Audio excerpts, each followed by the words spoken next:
Welcome, friends. I'm Gina Nicole, and this is the Goddess Channel.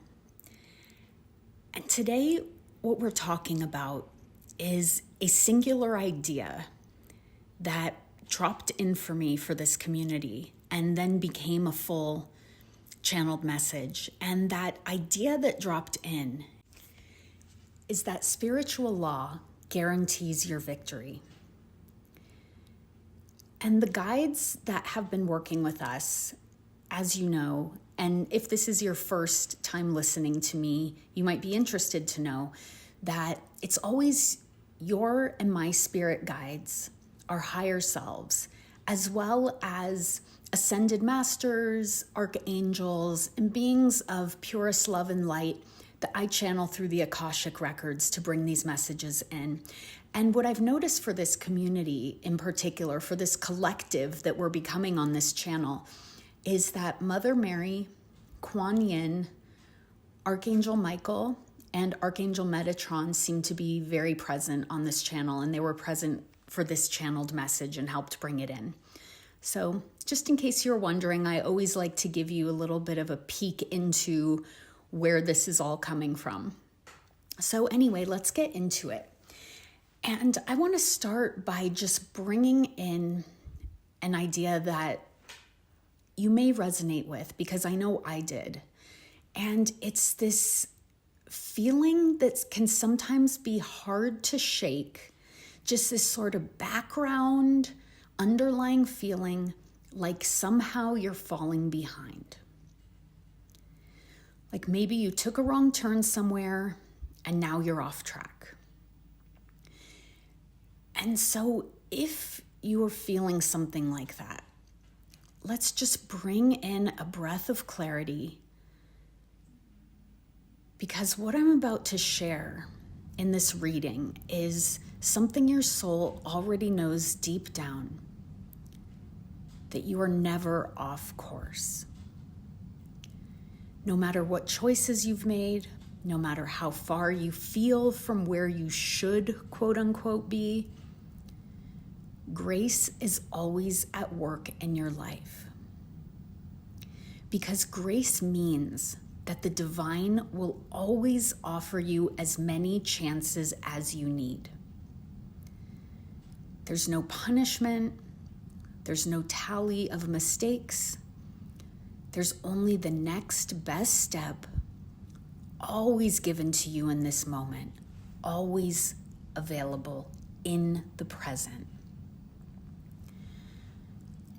Because your soul came here with a sacred intention to fulfill your mission on the highest possible timeline, the most direct, energetic path. But free will gives us room to explore, to wander, to take detours.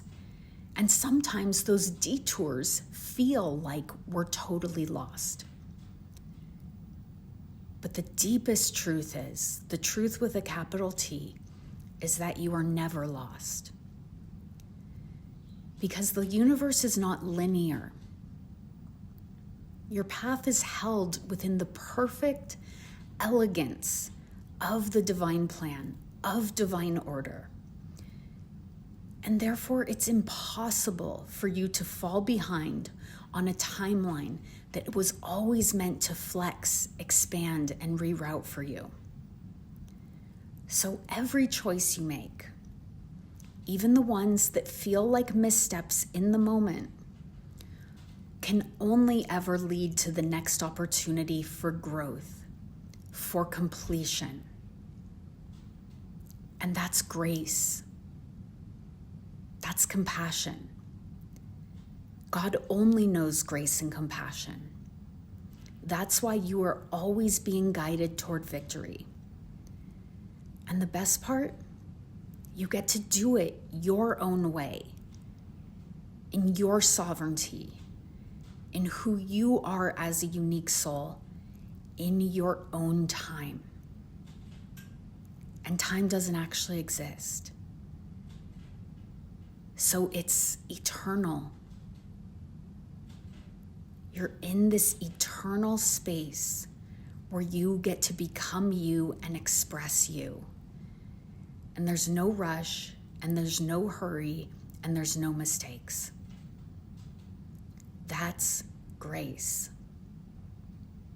That you are given that elbow room in infinite consciousness, in infinite perfection. You get to create in that without judgment. That's amazing. So take a breath here. Maybe place your hand on your heart or your belly, whatever feels good, and just let that truth settle into your body. Notice what you're feeling. Maybe a sense of relief, a sense of permission to be exactly who you are. You're not on a timer.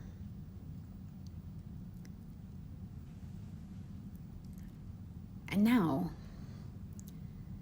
this might bring up an even deeper question. If every path leads to victory, then why do painful things happen? Because when we're in the midst of suffering, it can be hard to see anything different, especially when it doesn't feel like we're being guided towards something good. And I speak about this in depth in another video, which I will try to link for you at the end of this one.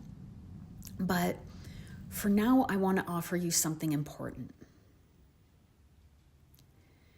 Any experience that arises in your life, especially the ones that challenge you, are not random. Your soul chose to walk through these experiences not as punishment, not as proof that you're broken, not as a martyr, but because you came here to be the light that transforms them, that transforms these experiences and brings love, light, peace, and truth to an illusion that life is anything but that. You are the answer. You are the solution. That's why you came here to do this. You are giving grace. Isn't that interesting? That your soul, as a reflection, as a mirror of creation itself, God, spirit, life, the universe, whatever word you use, as a reflection of that infinite intelligence, you are giving grace in the same way that creation has given grace to you. It's beautiful. So before you incarnated, you knew the weight of certain energies that have been passed down through generations, through ancestries. Commonly energies of fear, scarcity, and separation. And you knew at a soul level with absolute certainty that you were strong enough to meet them and transmute them. That doesn't mean that the harm people cause is okay. That doesn't mean that suffering should ever be justified or accepted as normal or okay in any way. But what it does mean is that you didn't come here to suffer under the weight of these experiences. You came here to transform them.